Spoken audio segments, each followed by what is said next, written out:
Notícias agora da Operação Lava Jato. Vai ser no começo da tarde de hoje o depoimento do ex-presidente Lula ao juiz Sérgio Moro. Então a gente já vai direto para Curitiba falar com a Karine Garcia ao vivo, porque as ruas no entorno da Justiça Federal, né, Karine, já dá para ver que já estão fechadas. Como é que está a movimentação? Bom dia.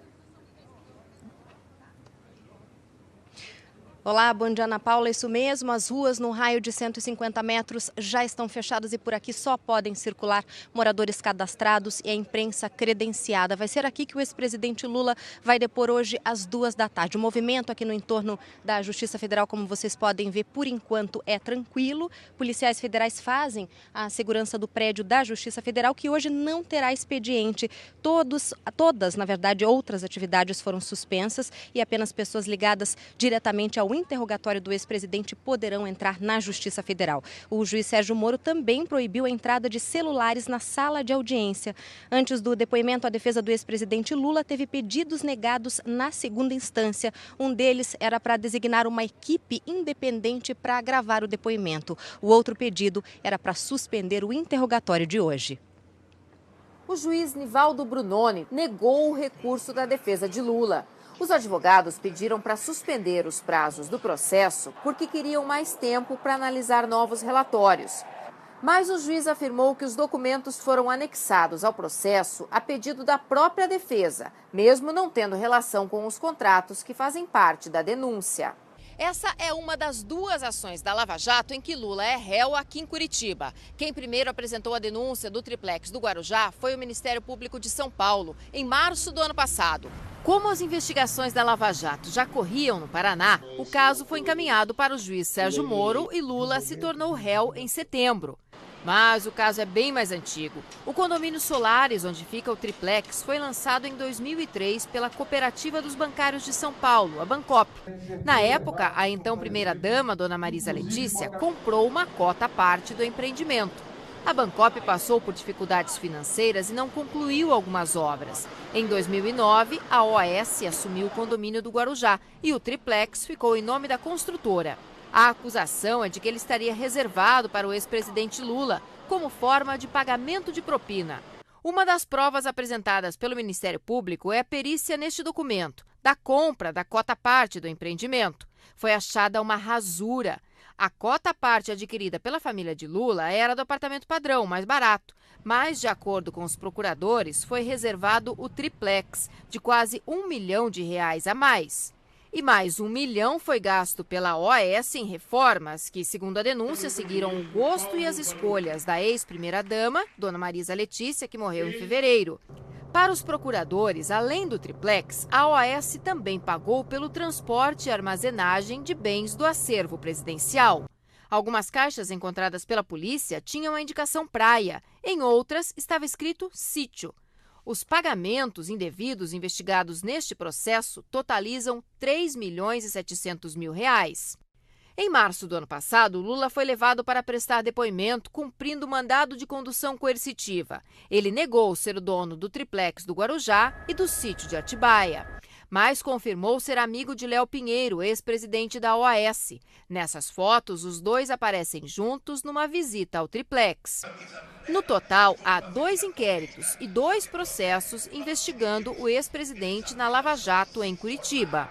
O processo do triplex é o que está em fase mais adiantada. O juiz Sérgio Moro ouviu 75 testemunhas. Entre as 26 de acusação esteve José Afonso Pinheiro, que foi porteiro no condomínio e disse que dona Marisa se portava como dona do imóvel. Ela se portava lá como proprietária, nunca vi ela se portar lá como se fosse alguém interessado em comprar um apartamento. Ela se portava como proprietária. Outras 49 testemunhas de defesa foram ouvidas, 23 delas chamadas pelos advogados de Lula. Um desses depoimentos foi de José Sérgio Gabrielli, ex-presidente da Petrobras. Ele disse não ter conhecimento sobre valores desviados da Petrobras envolvendo o triplex. Lula é o último dos 7 réus a ser interrogado.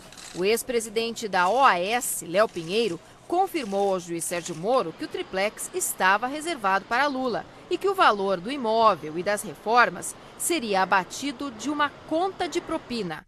De acordo com Léo Pinheiro, Lula estava a par desse acerto. Não tem dúvida se ele sabia ou não, claro que sabia. Depois dos interrogatórios e do prazo para a possibilidade de novas provas, o processo entra na reta final. O juiz Sérgio Moro vai receber as alegações finais do Ministério Público e dos advogados dos réus e vai decidir se Lula é culpado ou inocente dos crimes de corrupção e lavagem de dinheiro.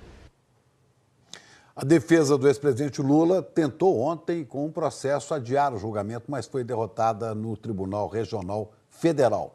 Ela ainda tenta adiar esse depoimento marcado para hoje.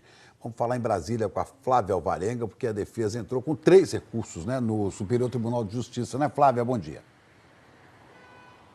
Oi, Chico, bom dia para você, bom dia a todos. Um dos pedidos da defesa de Lula é para que o STJ suspenda o processo no qual Lula é acusado de ser beneficiado pela OAS por meio de uma reforma do triplex no Guarujá. Isso até que seja feita uma análise definitiva se o juiz Sérgio Moro é suspeito ou não para atuar nesse caso.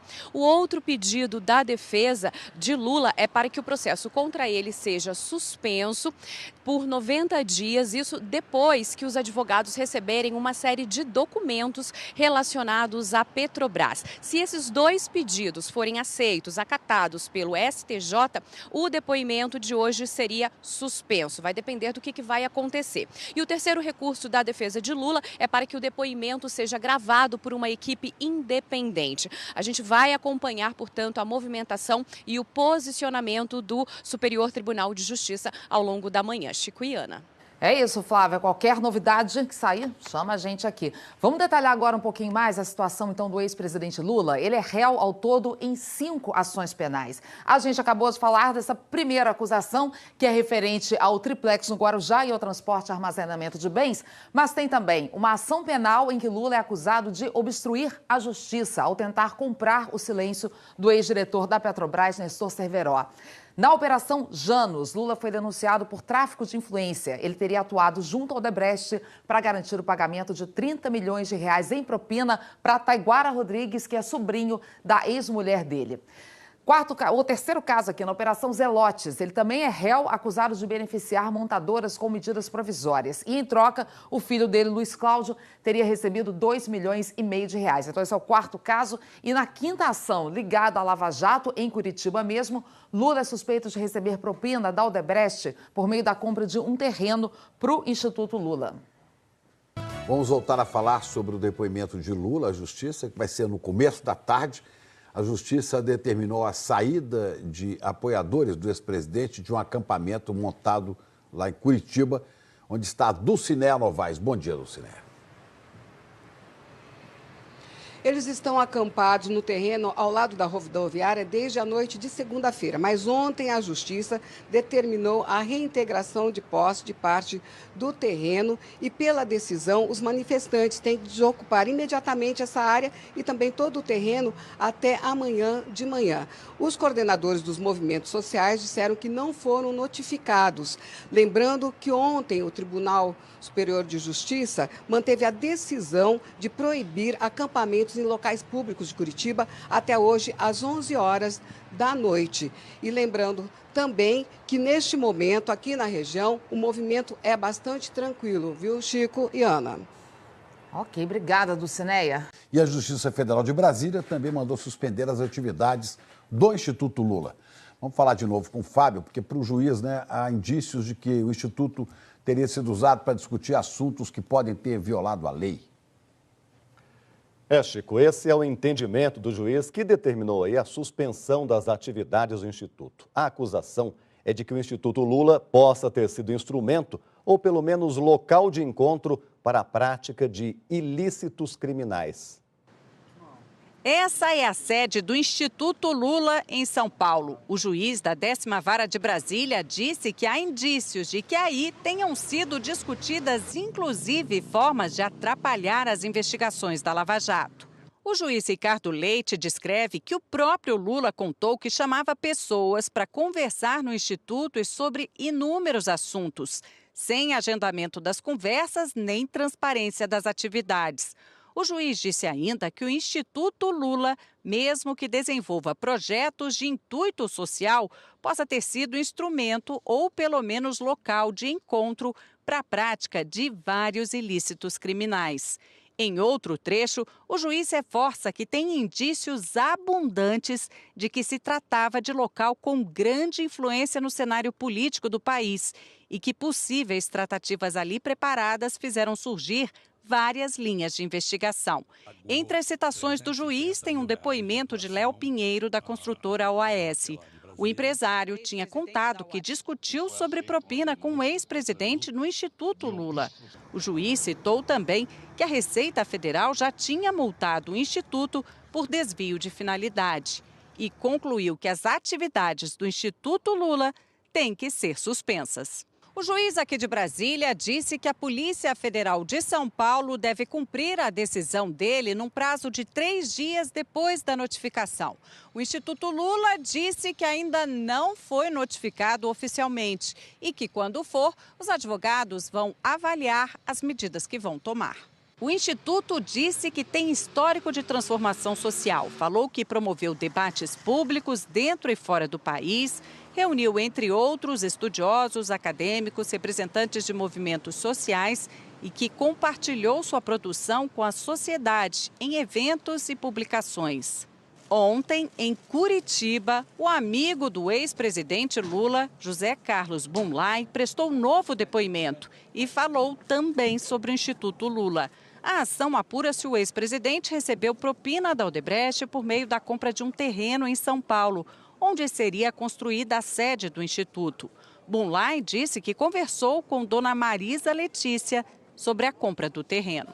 O Instituto Lula surgiu de uma conversa com dona Marisa e eu não sabia como funcionava isso aí. O senhor foi convidado em algum momento a figurar como adquirente desse imóvel a ser destinado ao Instituto Lula?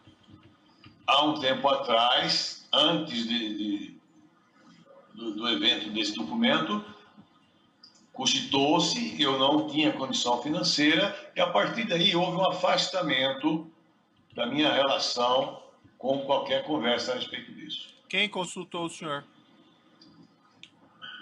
Não me lembro, mas foi dona Marisa, viu? Bunlai contou também que antes de se afastar do assunto, pediu ajuda ao então presidente da Odebrecht, Marcelo Odebrecht. E como que Marcelo Odebrecht ficou sabendo que havia esse projeto de implementação desse espaço? De busca desse espaço e compra desse espaço? O quê? Eu contei para ele, eu fui lá para falar sobre a constituição do Instituto e que precisava de um espaço que estava sendo procurado. Marcelo Odebrecht já tinha confirmado a compra, mas, segundo ele, o terreno foi revendido porque Lula não teria gostado do lugar. Só que em outro depoimento dado ontem em Curitiba, o arquiteto Marcelo Ferraz confirmou que chegou a visitar o terreno providenciado pela Odebrecht, que foi contratado pelo Instituto Lula para projetar o Memorial da Democracia, onde também, segundo investigadores, funcionaria a nova sede do Instituto. O Instituto Lula afirmou que funciona em uma casa adquirida em 1991, onde antes funcionava o Instituto da Cidadania. Disse ainda que o terreno citado na ação jamais foi solicitado, recebido ou pertenceu ao Instituto. E a Mira Leitão já está por aqui, ela está em São Paulo, mas também, claro, como todos nós, acompanhando aí de olho nesse depoimento marcado para hoje do ex-presidente Lula, né, Miriam? A gente sabe que é um depoimento que tem aí repercussão política, a gente está vendo, está acompanhando, mas, antes de mais nada, é bom lembrar que esse é o momento do ex-presidente se defender. Exatamente. Bom dia, Ana. Bom dia, Chico. O ex-presidente Lula está no direito dele de usar da maneira que ele quiser esse momento. Só que o depoimento do réu é um momento precioso para a defesa. É uma oportunidade. É fundamental que a sua defesa tenha argumentos jurídicos também. Retórica ou ato político podem criar muita agitação, mas tem pouca chance de influir no processo em si. A justiça não pode se deixar intimidar nem por manifestantes de qualquer tendência, nem pela atuação dos advogados. A defesa do ex-presidente optou por confrontar o juiz, levantar dúvidas sobre a sua independência para julgar e tentar recursos para ganhar mais tempo. Os advogados podem escolher qualquer caminho que acham que ajude o cliente, mas até agora isso não tem funcionado. Vamos ver o que diz o STJ de pedidos como a suspensão do processo para que os advogados estudem os documentos que eles mesmos pediram para anexar ao processo. Esse é o primeiro processo, como vocês viram nas explicações, no qual ele está sendo ouvido. Mas é o mais estratégico no calendário político, porque já está adiantado esse processo na fase final da oitiva dos réus. Depois disso, vêm as alegações finais da defesa e da acusação e, em seguida, a sentença do juiz Sérgio Moro. Se for condenado, Lula vai recorrer ao Tribunal Regional Federal da 4ª Região, em Porto Alegre. Se o TRF confirmar uma possível condenação, Lula ficaria inelegível pela lei da ficha limpa. Então, nesse caso, a tentativa de ganhar tempo ajudaria Lula, porque quanto mais prorrogar esse prazo, quanto mais for adiante, mais ele pode avançar com a candidatura dele. Essa que é o conflito entre o calendário político e o calendário jurídico. O que complicou o caso do triplex foi o outro réu, Léo Pinheiro, da OAS, ter dito durante seu depoimento, todo mundo viu no processo, que o apartamento foi destinado a Lula, que foi reformado, decorado, sob orientação da família do ex-presidente, e que o dinheiro gasto foi descontado da propina que a empreiteira devia na obra da refinaria Abreu e Lima. Lula terá que voltar a Curitiba para falar no processo sobre o apartamento que ele usa ao lado dele em São Bernardo. Do Instituto Lula também está nesse mesmo processo. O rastreamento do dinheiro mostrou que o imóvel, esse apartamento que ele usa ao lado dele, foi pago pela Odebrecht. Terá que ir a Brasília para responder aos processos da 10ª Vara. E ainda tem a denúncia em relação ao sítio de Atibaia, que está sendo preparada pelo Ministério Público. Diante de tudo isso, o ex-presidente quer transformar o processo jurídico numa briga política, porque nesse campo, na política, ele sabe brigar. É a arma que sobrou, mas pode não ser eficiente se não forem apresentados também argumentos jurídicos sólidos para responder às dúvidas levantadas nesses processos. Ana e Chico. Obrigado, Miriam.